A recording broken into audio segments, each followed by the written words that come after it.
Godzilla versus the world, ultimate destruction. Picture this. It's a beautiful morning across the globe. We've got panoramic views of Tokyo's Shibuya crossing packed with commuters, New York's Times Square buzzing with life, London's Big Ben chiming away, and Sydney's Opera House glistening under the sun. People are laughing, kids are playing in parks, and the world seems perfectly in sync. Life is good, right? But hold on a second. Just when you think everything's peachy, a deep voice cuts through the serenity.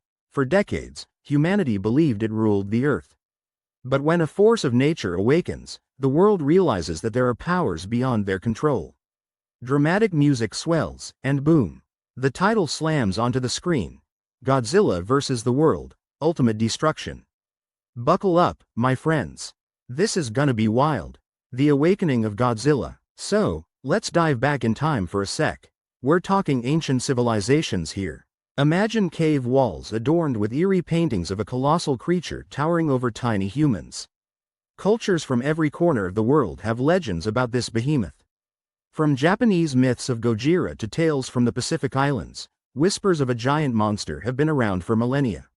Fast forward to today, a group of scientists detects some seriously weird seismic activity deep beneath the ocean's surface. They're scratching their heads, thinking, earthquake?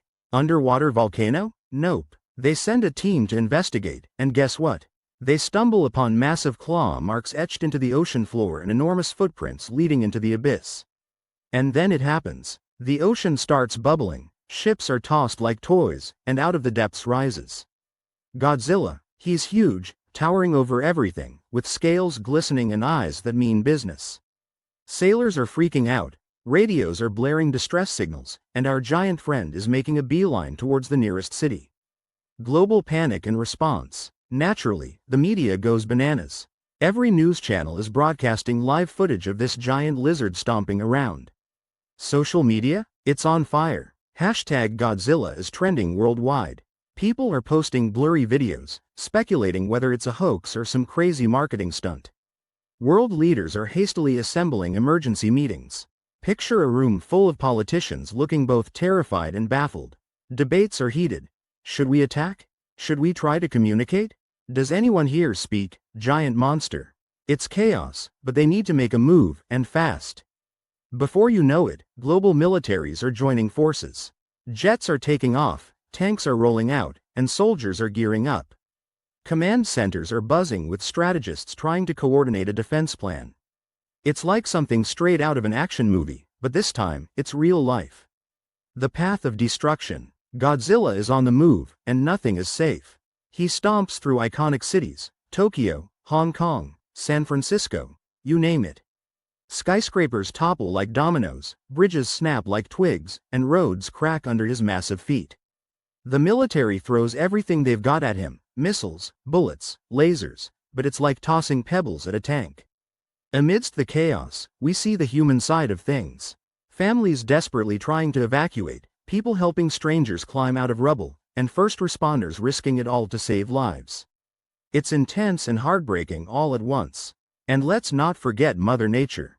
Fires are raging uncontrollably, forests are being flattened, and animals are fleeing in every direction. Ecosystems are thrown completely out of whack. It's a full-blown environmental disaster on top of everything else. The human stories. Enter our heroes. A ragtag team of brilliant scientists, seasoned military leaders, and everyday folks who just won't quit.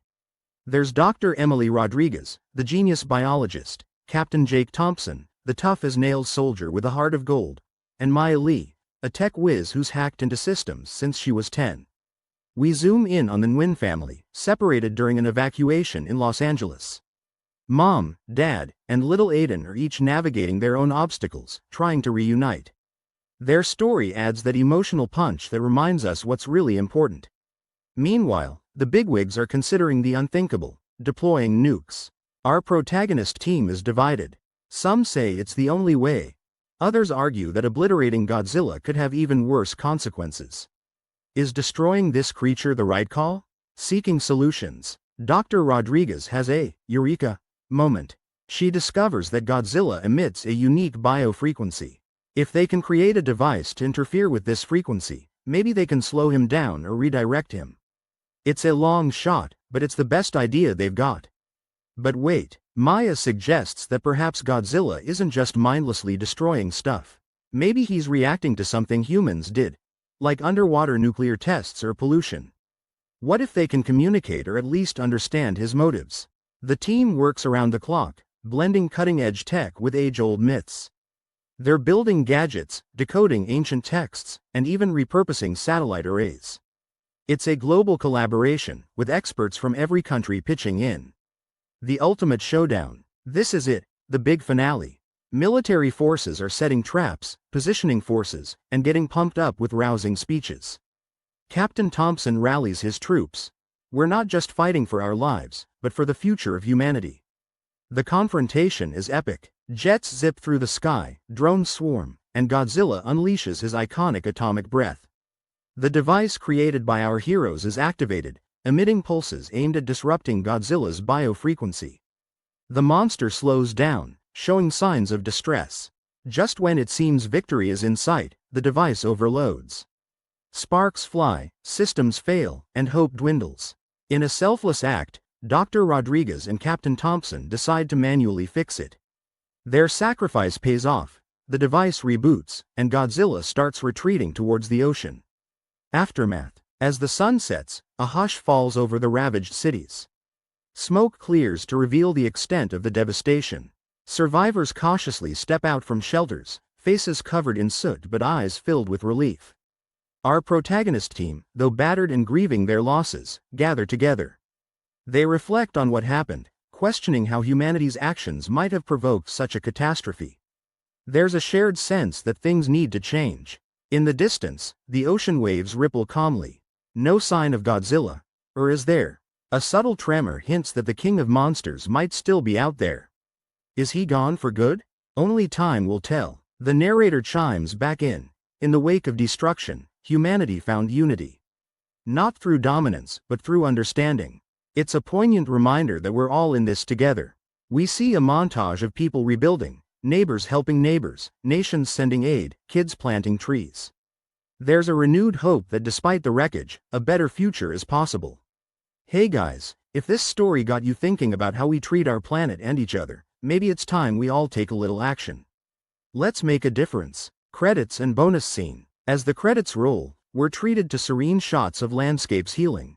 Grass growing over scars in the earth, animals returning to their habitats, and clear skies over once smoky cities. But wait, there's more. In a post-credits scene, deep beneath the ocean, a pair of enormous eyes flicker open. Elsewhere, a shadowy figure studies screens filled with data on Godzilla, a sly smile creeping across their face. Phase 2 begins, they whisper.